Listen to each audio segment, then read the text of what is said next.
जय हिंद साथियों, कैसे हैं आप सब।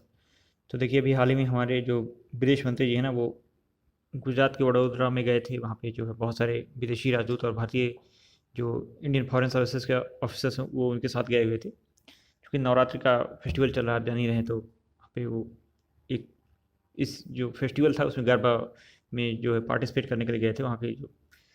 तो ये हमारा एक कल्चरल मतलब होता है कि जिसमें जो है भारत सरकार के कुछ पदाधिकारी या फिर कुछ विशिष्ट लोग जो है जाते हैं, जिससे जो है एक सांस्कृतिक पहचान मिलती है।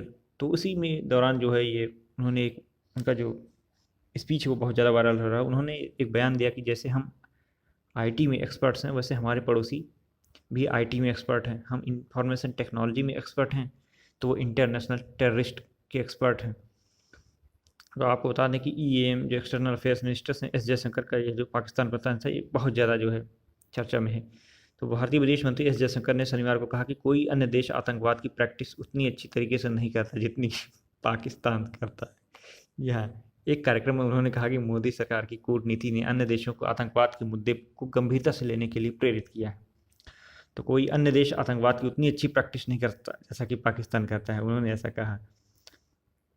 इन्होंने यह जो बयान है ना, वो पाकिस्तान का नाम लिए बिना ही कहा कि हमारे एक पड़ोसी हैं। जैसे हम आईटी सूचना प्रौद्योगिकी के एक्सपर्ट हैं, वैसे वो अंतर्राष्ट्रीय आतंकवादियों के एक्सपर्ट्स हैं। तो यह वर्षों से चल रहा है, लेकिन हम दुनिया को समझा सकते हैं कि आतंकवाद आतंकवाद है। आज हमारे खिलाफ किया जा रहा है, कल आपके खिलाफ होगा। साथ ही उन्होंने कहा कि हाल के वर्षों में पूर्वोत्तर भारत में आतंकवादी घटनाएं कम हुई हैं, क्योंकि हम 2015 में बांग्लादेश के साथ एक भूमि सीमा समझौता कर सके। इसने चरमपंथियों को बांग्लादेश में शरण लेने से रोक दिया, जिससे पूर्वोत्तर भारत में उनका ऑपरेशन बंद हो गया है। जयशंकर ने कार्यक्रम के बाद दर्शकों के साथ बातचीत में कहा कि कोई अन्य देश उस तरह से आतंकवाद का प्रसार नहीं करता जैसा कि पाकिस्तान ने किया है। आप मुझे दिखा दें, पाकिस्तान ने भारत के खिलाफ इतने सालों में जो किया, क्या वह दुनिया के अन्य हिस्से में हुआ है। 26/11 के मुंबई हमले के बाद हमारे लिए स्पष्ट हो जाना महत्वपूर्ण है कि इस तरह का व्यवहार और कार्रवाई अस्वीकार्य है और इसके परिणाम भुगतने ही होंगे।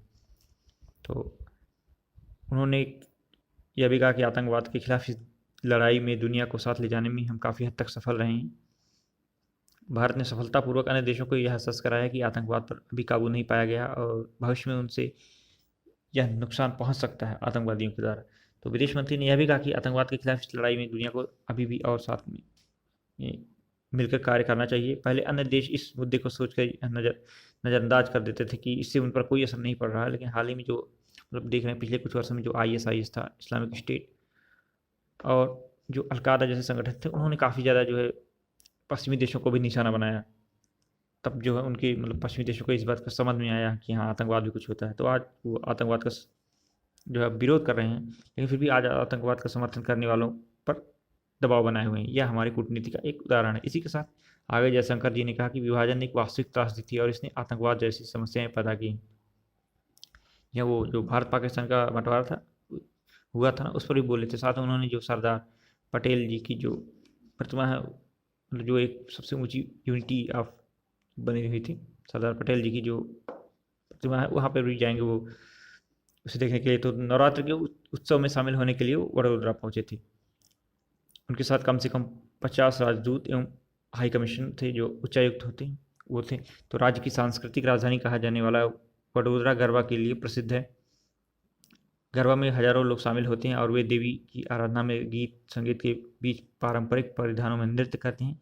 गुजरात से राज्यसभा सदस्य जयशंकर ने यहाँ पहुँचने के बाद ट्वीट किया कि नवरात्र का अनुभव लेने के लिए वडोदरा पहुँचे जो एम्बेसडर हैं और हाई कमीशन हैं, उनको देखकर बहुत अच्छा लगा है। आज रात उन्होंने जो है कल रात को जो है इस कार्यक्रम में हिस्सा लिया था और वो सभी बहुत उत्साहित थे। उन्होंने मीडिया से कहा कि मैं मतलब आज़ाद गरबा का आनंद लेने के लिए 50 राजदूत एवं उच्चायुक्त उनके साथ आए हुए हैं। और इसमें देखिए, जो ये नहीं कि सिर्फ भारत के थे, ये सब विदेशी राजदूत भी थे, भारत के भी थे और भारत के बहुत सारे अधिकारी भी थे। तो इस प्रकार से जो है ना, एक सांस्कृतिक जो आदान प्रदान होता है उसके बारे में भी लोगों को इससे जागरूक होंगे, हम परिचय करा सकेंगे अन्य देश के लोगों को भी।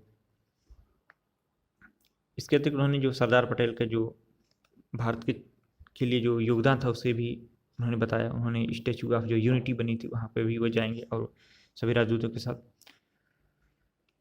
तो इस प्रकार से हम देखेंगे कि जो हमारे विदेश मंत्री जी हैं वो बहुत अच्छी प्रकार से अपना उत्तरदायित्व संभाल रहे हैं।